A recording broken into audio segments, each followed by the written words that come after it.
know about you, but this is one of my all-time favorite songs in the melodic dubstep scene, which is the song Underneath the Waves by Last Heroes. And if you haven't heard it before, you're definitely missing out because this song is just... And specifically in the breakdown, there's this part with some plucks, and on this subreddit called Synth Recipes, Last Heroes themselves commented and gave the sauce for how they made the pluck, so let's recreate it. So here I've got everything already recreated and messed around with, and it doesn't sound perfect for a couple reasons, being that I probably don't have the chord voicing right, and I don't have the settings to all the post-processing they have, but given the circumstances, I think I was able to get it fairly close, and if anything, I can use this version to tweak it myself and create my own unique sounding pluck.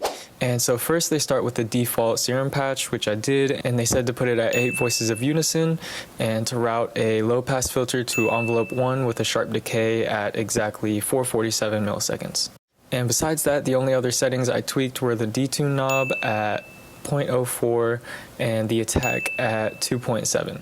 Then they go on to the post-processing and say that they added a low cut at 50 Hz and then an OTT at 25%, a glue compressor, saturator, redux, and some chorus.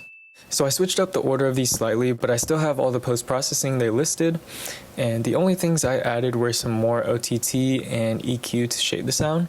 And getting the pluckiness of their original sound was pretty hard to recreate because it was so unique sounding, but the way I was able to get a little close was by smashing the attack of the pluck with an OTT and glue compressor, which now I'll show you what the final product sounds like, and I'll also show you what it sounds like without the heavy compression.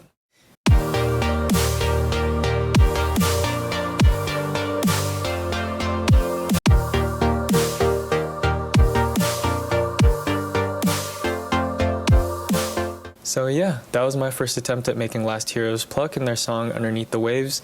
It obviously wasn't perfect, but now I have some more knowledge on how I can make my own plucks. So yeah, if you liked the video, be sure to hit the like button and subscribe for more content like this. I'll see you guys in the next video. Peace!